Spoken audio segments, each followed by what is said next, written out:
വെറുതെ വീട്ടിലിരുന്നപ്പോൾ എവിടെങ്കിലും പോയിട്ട് വരാമെന്ന് പറഞ്ഞ് ഇറങ്ങിയതാട്ടാ ഞാൻ അമ്മയും. കാറ്റടിച്ച ഈ മുടി ഓൾവേസ് ലൈക്ക് മുഖത്ത് കർട്ടനിട്ട മാതിരി എപ്പോഴും. ഇതാ കാണുന്ന കടവത്താട്ടാ നമ്മൾ പോണത്. അവിടെ വെള്ളം നിറഞ്ഞെടുക്കുന്നുണ്ടെന്നുള്ള ഒരു ഇതിലാണ് പോണത്. Wow look at this nature beauty, കണ്ടില്ല എല്ലാം നിറഞ്ഞെടുക്കാണ്. വന്നത് ലേശം നേരത്തെ ആയി പോയെന്നൊരു ഡൗട്ട് ഉണ്ട്, കാരണം വെയിൽ മൂത്തടിച്ചിട്ട് നടക്കാൻ പറ്റുന്നുണ്ടായിരുന്നില്ല കേട്ടോ. എന്തായാലും ഇവിടം വരെ വന്നാലേ അപ്പൊ ഒന്ന് നടന്ന് ചുറ്റൊക്കെ കണ്ടിട്ട് വരാന്ന് വിചാരിച്ചു. ഇപ്പോഴാണ് അവിടെ നോക്കിയപ്പോൾ ഒരു ചേട്ടൻ നിന്ന് ചൂണ്ടിടുന്നു. അതിനെ കുറച്ചു നേരം നോക്കി നിന്ന്. മീനൊന്നും കിട്ടിയില്ല എന്ന് തോന്നുന്നു. ഇതന്നെ പരിപാടി, ഇടാ വലിക്കുക. അതൊക്കെ പറഞ്ഞപ്പോഴേക്കും അമ്മ വേഗം വെള്ളത്തേക്ക് ഇറങ്ങി പോയിട്ടാ. ഫോട്ടോ എടുത്ത് കൊടുക്കാൻ പറഞ്ഞു. അമ്മ ഇങ്ങനെ വെള്ളം തെറിപ്പിക്കണത് കേട്ടാ. എന്താ നോക്ക്, വെള്ളം കണ്ടപ്പോ ഫോണും വേണ്ട, വണ്ടിയുടെ താക്കോലും വേണ്ട. ചേട്ടൻ സ്റ്റിൽ ആ പ്രോസസ്സിൽ തന്നെ തുടരുന്നു കേട്ടാ. ഈ നടക്കണ വഴിയിലൊക്കെ കുഞ്ഞു മീനുകളാട്ടാ, പിന്നെ അതിനെ പിടിക്കാന്നായി പരിപാടി.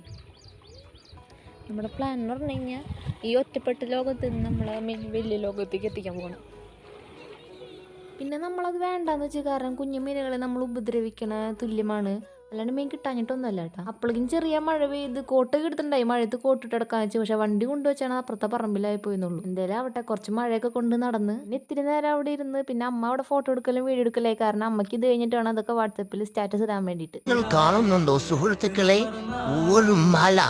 ഇത്രയൊക്കെ നടന്നുകൊണ്ടാന്നറിയില്ല, പെട്ടെന്ന് നമുക്ക് വല്ലാണ്ട് വിശപ്പായിട്ടോ. അവിടെ തട്ടുകടയിൽ കയറി അവിടെ തുടച്ചൊരാളൊന്നുമില്ല. അമ്മ എന്നെ അവിടെ തുണിയെടുത്ത് തുടച്ച്. ഞാനാണെങ്കിൽ ഒരു കൊള്ളിയും ബീഫും പറഞ്ഞു. നമുക്കല്ല ശരിക്കും വിശപ്പ്, എനിക്കായിരുന്നു. ഞാനാണെങ്കിൽ ആ പ്ലേറ്റ് മൊത്തം ഫുള്ളും വയറ്റിലടിച്ചേറ്റി. ഇത്ര നേരത്തിൽ ഇതൊക്കെ ചെയ്തപ്പോഴാണ് എനിക്ക് എൻ്റെ മനസ്സിനും ഒരു സമാധാനമായത് കേട്ടോ. അമ്മ ബീഫ് കഴിക്കാത്തതുകൊണ്ട് ഞാൻ അമ്മയ്ക്കും കൊടുത്തില്ല. അമ്മ ഒരു മസാല ബോണ്ടേ മേടിച്ചു. അപ്പോഴേക്കും അമ്മയ്ക്ക് അവിടെ പരിചയക്കാരായിട്ടാ. അങ്ങനെ കുറെ കഴിഞ്ഞപ്പോൾ ഞങ്ങൾ അവിടെ നിന്ന് പോകാമെന്ന് വിചാരിച്ചു. ഈ കാണുന്നത് ഓട്ടയൊന്നുമല്ല, ടയർ കണ്ടീഷന് വേണ്ടിയിട്ട് സെറ്റപ്പ് ആക്കിയേക്കണം, ആവശ്യത്തിനുള്ള എയർ ഉള്ളിൽ കയറാൻ വേണ്ടിയിട്ട്.